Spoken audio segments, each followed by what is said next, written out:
जश्न मनाओ जश्न मनाओ। কে? গোলাম রসুল ভাই, দরজা খুলুন। প্রিয় ভাই, আপনার নাম বলুন। আমি ফাইজান। আসসালামু আলাইকুম ওয়া রাহমাতুল্লাহি ওয়া বারাকাতুহু। ওয়ালাইকুম আসসালাম ওয়া রাহমাতুল্লাহি ওয়া বারাকাতুহু। ফাইজান ভাই, দরজায় নক করার পর জিজ্ঞেস করলে নাম বলতে হয়, আর এটা বলা সুন্নাত।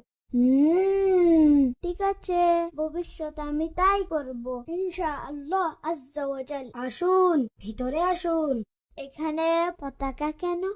ফাইজান ভাই, পবিত্র রবিউল আউয়াল মাস আসতেই আশিকানে রাসূল ঘরকে সাজায়, মাদানী পতাকা লাগায়, আলোক সজ্জা করে, আর হ্যাঁ, নতুন কাপড়ও পরিধান করে। নতুন কাপড় কেন?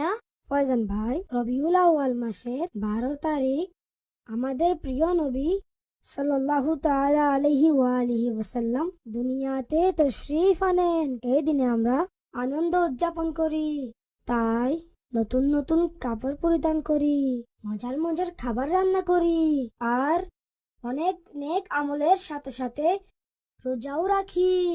আরে বাহ! যাবেন আমার সাথে মাদানী পতাকা লাগাতে? কেন নয়, চলুন।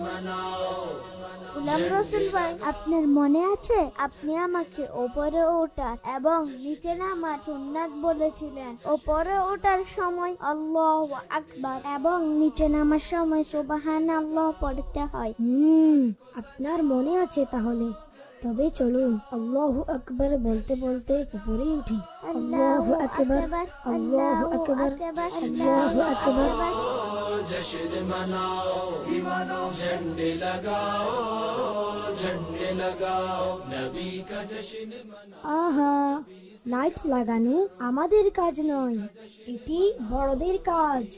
লাইট লাগাতে গিয়ে কারেন্ট লাগতে পারে এবং মৃত্যুর আশঙ্কাও রয়েছে, তাই এই কাজটি আমরা আব্বুর মাধ্যমে করে নেব। घर को सजाओ घर को सजाओ। আচ্ছা, আমি যাচ্ছি। আরে ফেজান ভাই, একটি কথা বলতেই ভুলে গেছি। আমাদের প্রিয় নবী সাল্লাল্লাহু তাআলা আলাইহি ওয়া আলিহি ওয়াসাল্লাম এর আগমনের আনন্দে সারা দুনিয়ার আশিকানে রাসূল 12 রবিউল আউয়ালের রাতে ইজতিমায়ে মিলাদ এবং দিনে জুলুসে মিলাদে অংশগ্রহণ করে।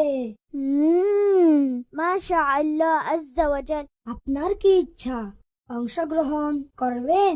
গোলাম রসুল ভাই, ইনশাআল্লাহ আজ্জা ওয়া জাল আমি অবশ্যই করব। কিন্তু একা নয়, আপনার আব্বুর সঙ্গে।